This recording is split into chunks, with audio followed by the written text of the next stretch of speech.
Yes, you can start now, sir. Can you hear me? Can you hear me? Yeah. All right. Today, we are very happy to have Colonel R.S. Shah with us. He will give us a very, very important and interesting talk today on blood transfusion and no contamination during the process of bacteria or yeast. He has done a lot of efforts to prepare this presentation, and he has worked very hard to deliver a very good talk to us. Over to Chetna for the welcome.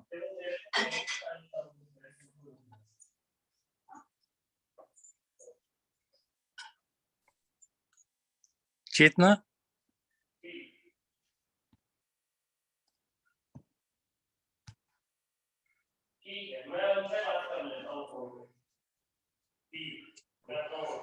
Now Chetna has joined. 1 minute, Yes. please. Yes. Hello, Chetna. Please start your introduction. Start introduction of chief guest. Chetna.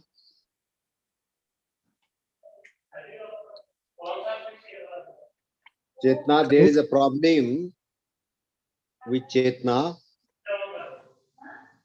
I think she will join us soon.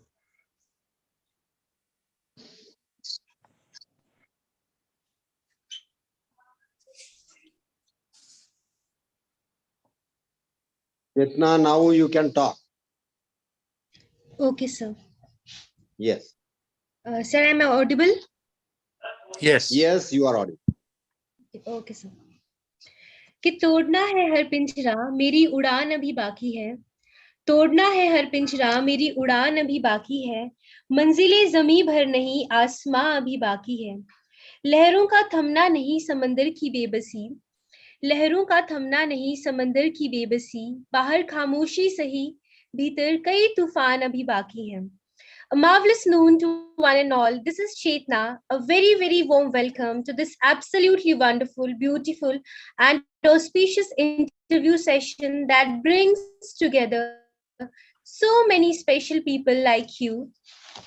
I feel privileged to extend a hearty welcome to the President of Microbiologist Society of India, Chandigarh, Dr. Arvind Deshmukh. He is the one who acts as a pillar at the society, and we are really thankful to Dr. Arvind Deshmukh that he has provided.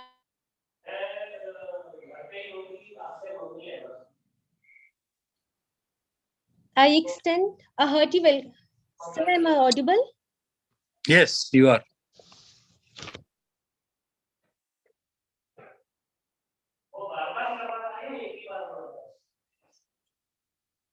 Hello. Hello, Chetna. Chetna, is there some Sir, problem? I think there was a kind. Sir, I think there is a kind of a network issue. I was reconnected at that moment. Okay. You speak now. Speak. Yeah. Speak now. Now we can listen you. Okay, sir. Okay, sir. I extend a hearty welcome to the President of Microbiologist Society of India, Chandigarh, Dr. Arvind Deshmukh. We are really thankful to Arvind Deshmukh that he has provided us this platform for the panel discussion. I extend a hearty welcome and I feel privileged to welcome Dr. Swaranjit Singh, the President of Chandigarh Tri-City, Director of SAS Free Polyclinic Perch, Mohali, Punjab, former Head of Environmental Biotech, CSIR IMTech. A dream doesn't become reality through magic. It takes sweat, determination, and hard work. Yes, it's a belief endorsed by Dr. Swaranjit Singh, who is working very hard and making efforts to invite medical doctors from diverse fields for the spread of knowledge. His name is listed in top 2% global scientists.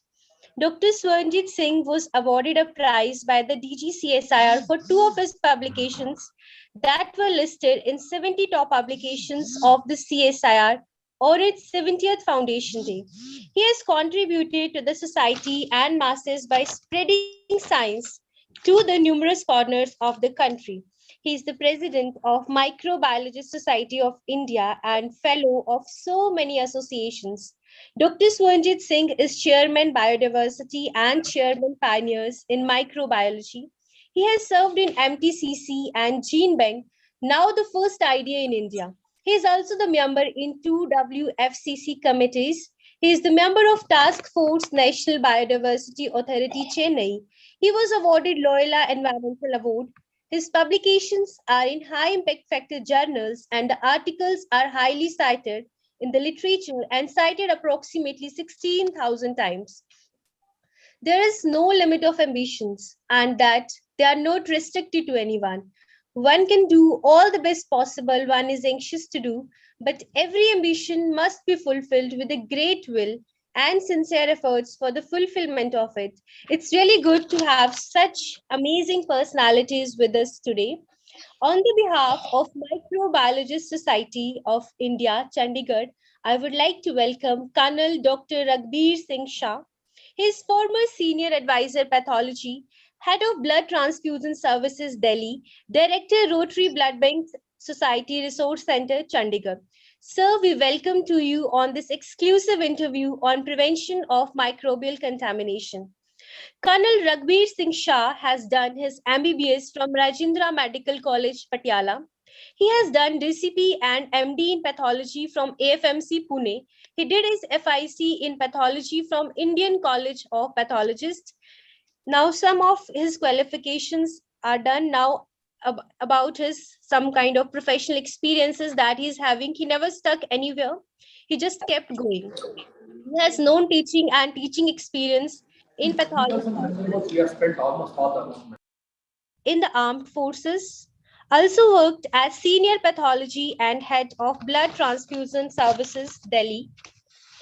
After post-retirement, he has taken the post-retirement on the responsibility of Director Rotary and Blood Bank Society Resource Center Chandigarh. He is the professor and HOD Department of Transfusion Medicine, Gyan Sagar Medical College and Hospital Banur. He was nominated as founder member of National Blood Transfusion Council, Government of India in 1995 by Ministry of Defense. Some of his achievements are he has been the lifetime member of ISBTI and IAPM. He has also been awarded the Fellowship of Indian College of Pathologists in 1998. He has been established and brought together the Rotary and Blood Transfusion Center at Chandigarh from the conceptual stage to the present day, equipped with all state-of-the-art facilities, including component separation, catering to the needs of the Tri-City, Punjab, Haryana, and Chandigarh, and also Himachal Pradesh. Now it's time for the panel discussion. I welcome Colonel Shah to give a presentation before we discuss. Thank you.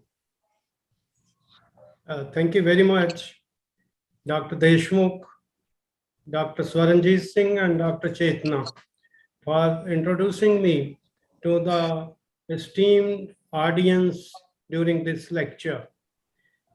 As has been told, I had served the Indian Army Medical Corps for almost 34 years, out of which 25 years were spent in pathology and blood transfusion services.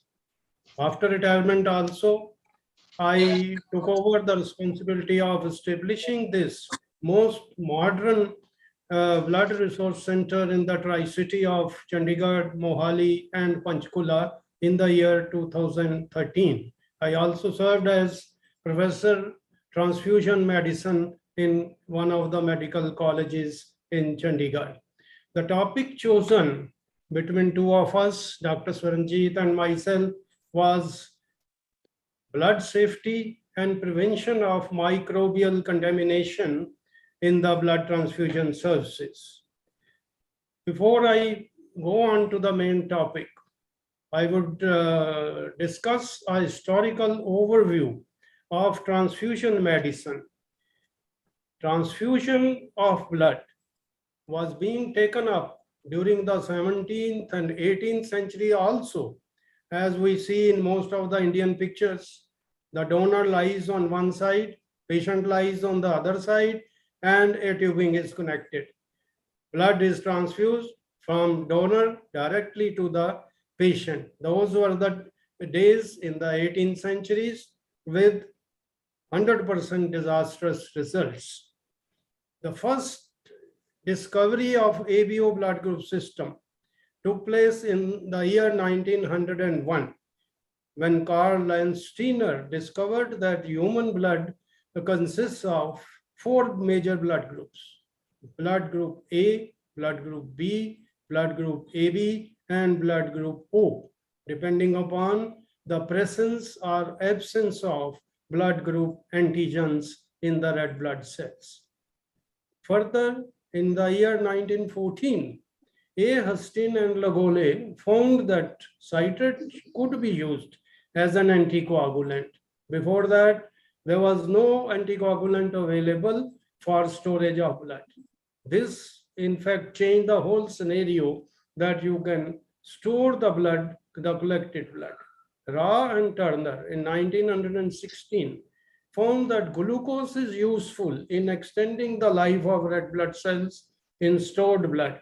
And there came the period of 21 days, the blood could be stored. In 1940, a real discovery of RH blood group system was made by K. Landsteiner and A. Wiener. This completed the total blood group system, ABO, as well as RH blood group system. In whole of the world, RH grouping, negative people are only 15%, whereas 85% of the population is RH positive. In fact, RH negative people were called as blue blood group people or royal people, because most of the royal families were RH negative. Our own Indira Gandhi was RH negative. Till 70s and 80s, blood was collected in glass bottles with lot of risk of breakage of volatile and contamination. 70s and 80s saw the availability of PVC blood bags. Single blood bags initially, followed by multiple blood bags for component preparation later on. Now, a number of developments which have taken place during the year 80s and 90s was discovery of transfusion transmitted diseases. Hepatitis B was the first one, hepatitis C came next, and human immunodeficiency virus came next. The first case in India of HIV was detected in the state of Madras, now called Chennai, in the year 1996. Malaria and syphilis, they were added in Asian countries and African countries. Transfusion services are now upgraded to a super specialty of transfusion medicine. Use of whole blood is now restricted to neonatal blood exchange only. Use only blood components for appropriate and rational use of blood. Till 90s, blood banks were totally unorganized and unregulated. The blood was collected only from paid and replacement donors. I remember my days in Delhi when we were in the blood bank. We will see queues of patients, queues of donors outside the blood bank to donate blood for just ₹21. They all belong to the labor class, rickshaw pullers, and they would no regulation. They would change their names quite often and come to donate every 10-15 days. That was totally unethical. But what to do? There was no regulations. Now, a landmark Supreme Court judgment in the year 1996 on a PAL which was filed by Mr. Shori of Common Cause and Mrs. Kanta Swarup Krishan of Chandigarh, leading to creation of a National Blood Transfusion Council. I was one of the founder member for 4 years till 1999. This transfusion council drafted a national blood transfusion policy, which included all blood banks in the country came under Drug and Cosmetic Act of 1945, amended from time to time. Every blood bank in the country to have a license from the Drug Controller of India. You could not run a blood bank without a license, which is periodically renewed. All blood units to be collected from voluntary donors, paid and replacement donors to be eliminated. I take pride in announcing here that after Calcutta, Chandigarh is the only place where 100% voluntary blood donation is being accepted. There are no paid donors or even replacement donors. All the collected blood units to be tested for transfusion transmitted diseases. Positive units for any of the above to be discarded as per bio-waste policy. Blood bank services, as already told, has been upgraded to super specialty of transfusion medicine with an MD degree. Once that has happened, a concept of GMP, good manufacturing practices, is applicable to transfusion services like any other pharmaceutical manufacturing industry, since blood has been given the status of a medicine. All the blood collected in the blood bank is now considered to be the raw material for further processing, thereby concept of GMP being made compulsory for the blood banks. The blood safety, the topic which we are to discuss, involves both blood donors and blood recipients, the patients. The donor safety involves proper screening of the prospective donor with history of any illness in the immediate past, age between 18 and 65 years, the gap between two donations not less than 90 days or 3 months, and a minimum hemoglobin level of 12 gram per deciliter or more. The body temperature to be 37.5 degrees centigrade.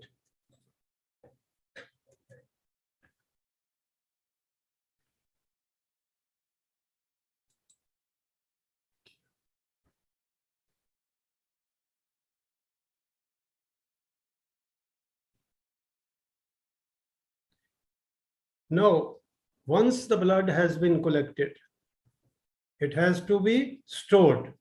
It cannot be issued immediately to the patient, since there are compulsory requirements, mandatory requirements of blood being tested for 5 transfusion transmitted diseases and so many other things to be tested. The blood has to undergo all these testing and made fit for use only after about 48 to 72 hours. The storage life of red blood cells or whole blood is to be stored between 2 and 6 degrees centigrades, the life being up to 35 days, or with special additives 42 days. The platelets, once separated, to be stored at 22 degrees centigrade in special platelet storage machines, which also shake the blood all the times, since the platelets are very sticky, and if they stick together, the aggregates are made and it becomes unfit for use. Plasma has to be immediately stored in cryofuges under minus 30 degree or even more, the life being more than 1 year, and platelets life, since they are stored at 22 degrees centigrade, life is only 3 to 5 days. Advantages of collecting blood in blood bags. Bags are light, easy to transport, no chance of breakage, No need for a separate blood collection set. Earlier on, when blood was collected in glass bottles, we used to have separate collection sets. Now, collection sets are inbuilt and with a sterile needle, totally sealed with a cover. Component preparation is very easy in the blood bags, and there is no risk of air embolism to the donor. The blood volume collected 350 ml for donors weighing above 45 kg, and for donors above 55 kg, you can collect 450 ml of blood. Now you are seeing a refrigerator on the right side where blood is being stored. This is a special type of refrigerator where there is a cold air circulating throughout the refrigerator. In domestic refrigerators, you will find the temperature is much lower in the upper shelves and much higher in the lower shelf. There is no uniformity of temperature in our domestic refrigerators. Here, they are specially made and cold air circulates throughout the refrigerator to maintain a temperature, uniform temperature throughout the refrigerators.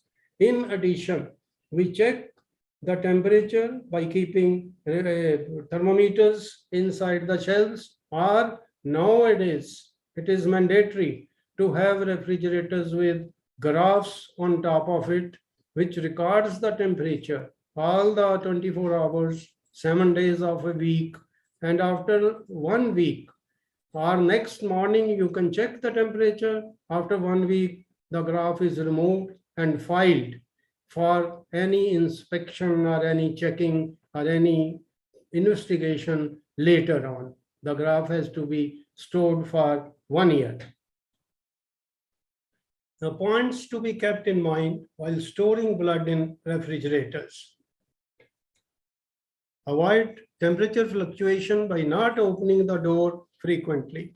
Ensure uniform temperature throughout the refrigerator. Refrigerator for blood should not contain anything else. Arrange blood units in such a fashion so that there is free circulation of cold air inside. That means you do not overload the refrigerator so that air circulation is hindered. Unprocessed blood, processed blood, and cross-matched blood. In the blood bank, there are these 3 types of blood. Once the blood is collected, it is unprocessed. Then it is processed by testing for transfusion diseases or any other requirement. And then the 3rd step is cross-matching when you are issued to the patients. Patient samples are received and cross-matched with the particular bag of the same group. Blood, all these 3 types of blood should be stored in separate refrigerators if you can afford, or in separate shelves in the same refrigerators. A very important point of alternate power supply. Since you know in our country, the power supply is not very constant. There are a lot of fluctuations in the temperature, in the voltage. So we must have an alternative power supply available at all the times. Now, quality assurance in transfusion services, quality control, quality assurance, and quality audit. They look like similar things, but they are totally different and form an essential part of blood bank services.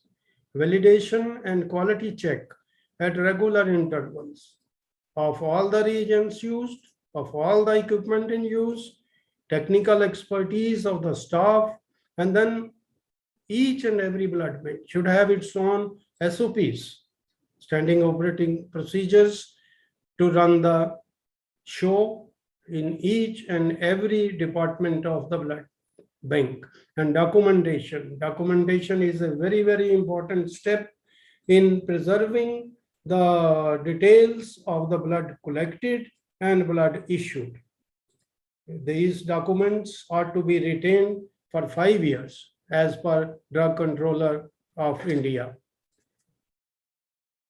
Now, another recent concept is blood cell irradiation.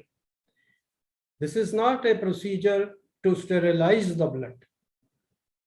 This is a technique whereby blood collected in bags is exposed to radiation, whether it is X-ray or gamma ray irradiation, in a special machine called blood cell irradiators. This method is used to reduce the lymphocyte load in the collected blood, especially in transfusion-associated GVH. You know, the T lymphocytes become very dangerous for transfusion-associated graft versus host disease.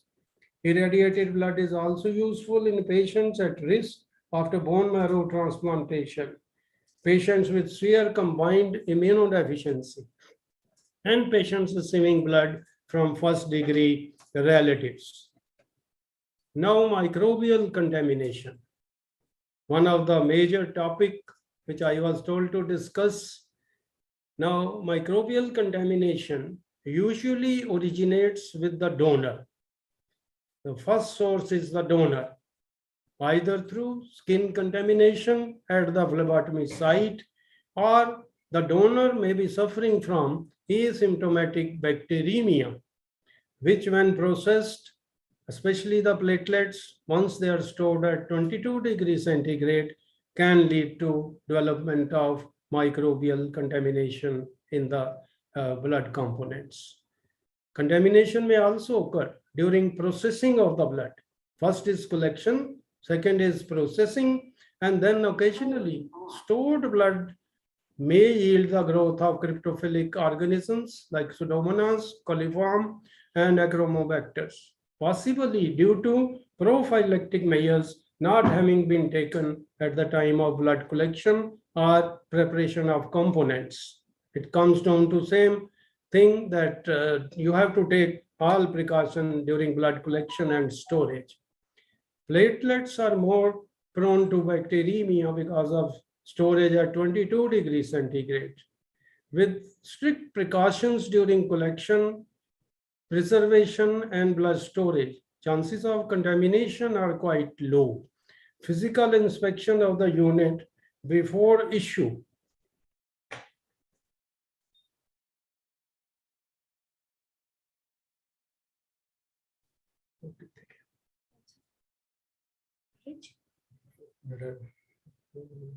video.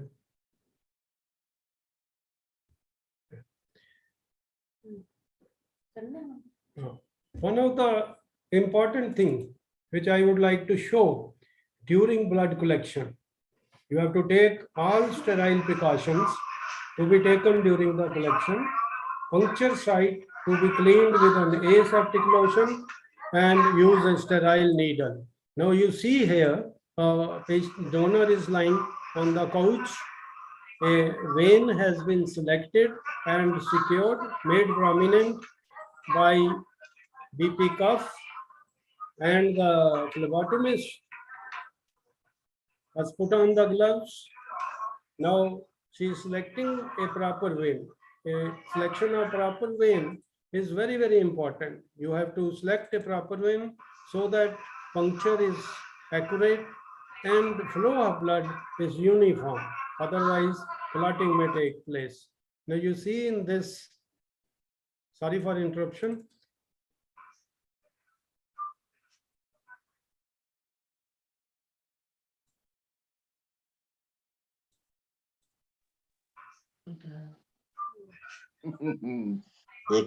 सगळे He has prepared a vein to be punctured. Again, confirming it. Putting a ball in the hand gives further prominence to the vein. The donor is asked to press the ball continuously. Now, the venipuncture site will be cleaned with an aseptic lotion. It is not only once. Second time also, she is using another lotion to be sure that the venipuncture site is totally sterile and clean. Now she has removed the cover from the needle and is puncturing the vein. A very clean puncture has been done. It's very important. You will see the blood being collected in the bag, kept underneath on a weighing scale, which is also shaking. Bag containing anticoagulant. Blood has to be mixed thoroughly, which is being done by the machine, and also the machine adjusts the weight of the bag automatically, either 350 ml or 450 ml blood, which is to be collected. After that, the collection stops. After that, needle is removed and some portion of the tubing is also kept along. From that tubing, the blood samples are taken into the test tubes, which is marked with identical donor index and used later on for any testing or anything. Bag is not touched at all once it has been put for storage. It is only when it is to be issued that the bag is removed.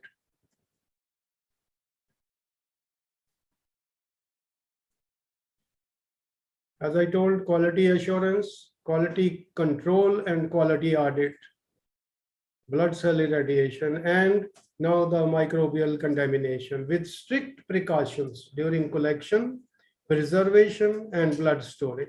Chances of contamination are quite low. And last but not the least, physical inspection of the unit before issue should eliminate any chance of transfusion of contaminated blood. Now, in conclusion, I would say blood safety involves both the donors as well as the patient. Collection of blood, storage of blood, processing of blood for components involves all the safety precautions are to be taken. Paying special attention to separation of blood into components. Nowadays, whole blood is hardly used. 1 unit of blood is converted into 3 or even 4 units of components. And all blood to be collected from voluntary donors only with all the above precautions.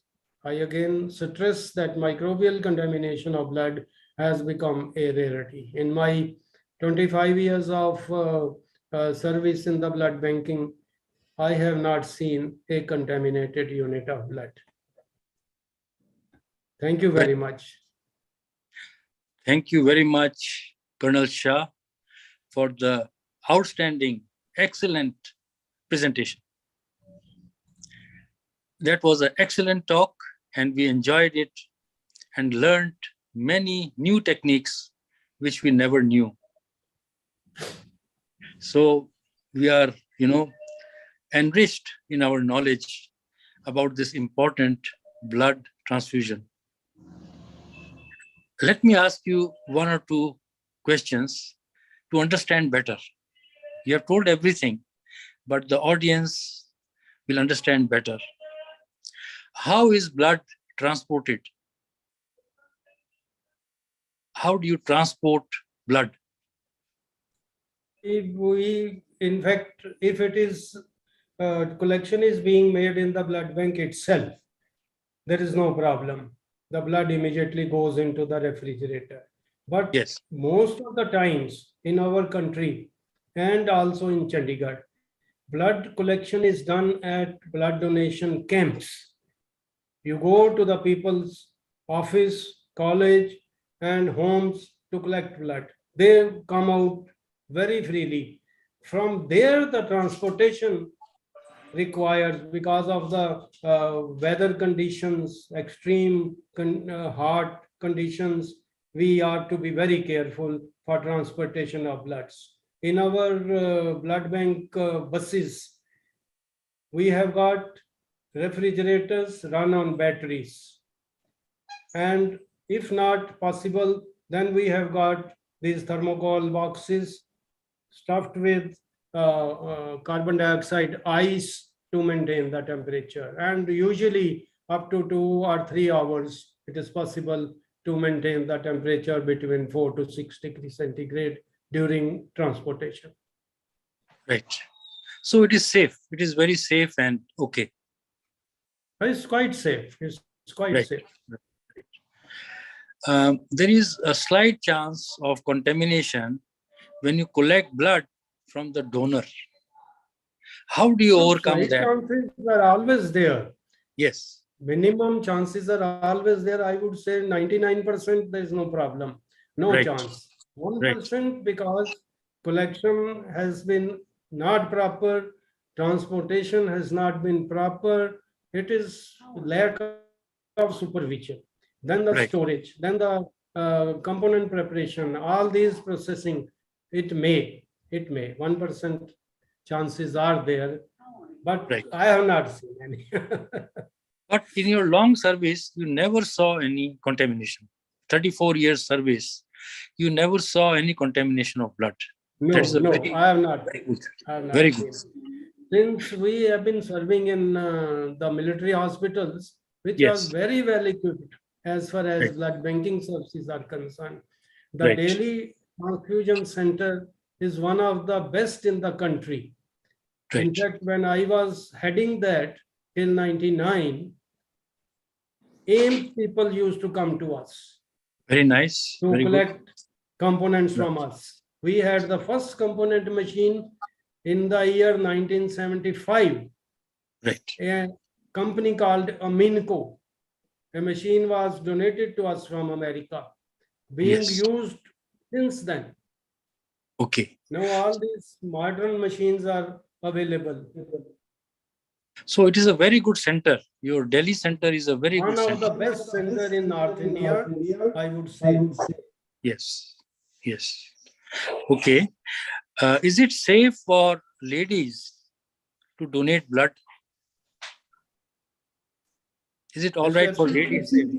It's absolutely safe.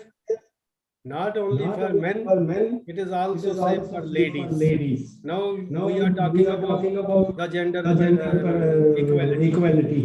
And Yes. I have seen at least 30 to 35% of the ladies donating blood with us. Right. Right. Ladies, So it is safe. again, you have to follow the criteria of proper donor selection.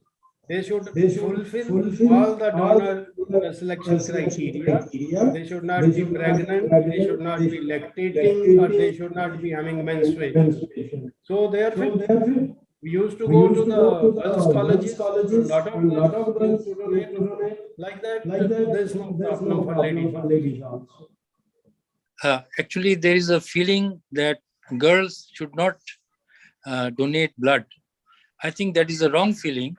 And No, absolutely girls, wrong. Absolutely wrong. It is the same body, whether it is men or ladies. Blood Right. is in fact regenerated within 24 to 48 hours of the donation. The plasma is generated immediately, and the cellular components take about 7 days. There's no problem. Okay. That is why the interval between two donations has been kept at 3 months.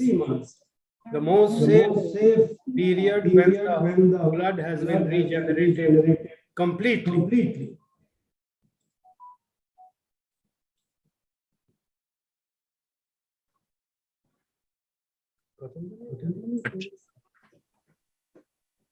What are the components you can separate from the blood?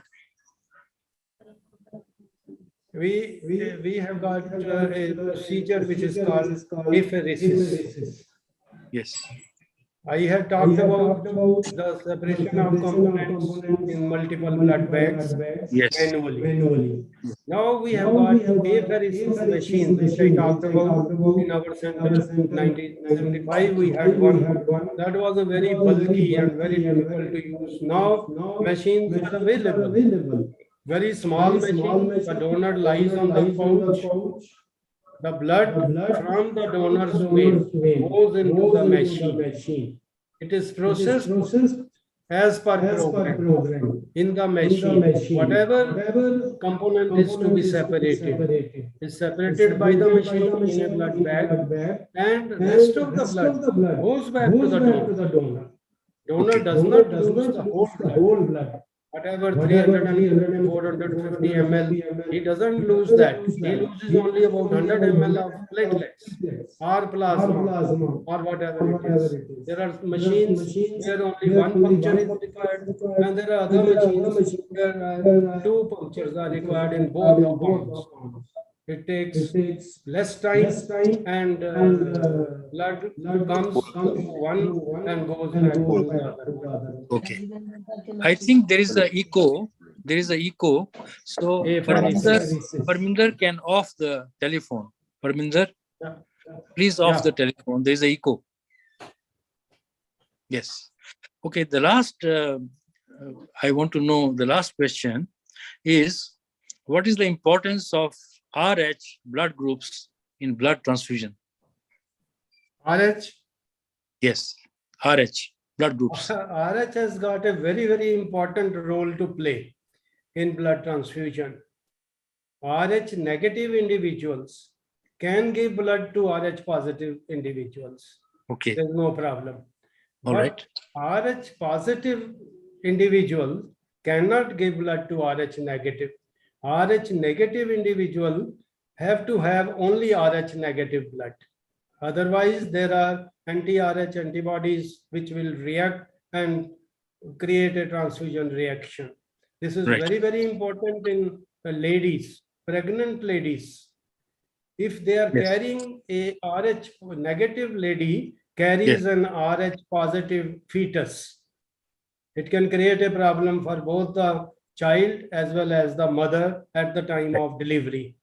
RH positive blood from mother can leak into RH negative baby and cause the development of RH antibodies, with the result that a neonatal jaundice can take place, which can lead to brain damage also if it is very severe.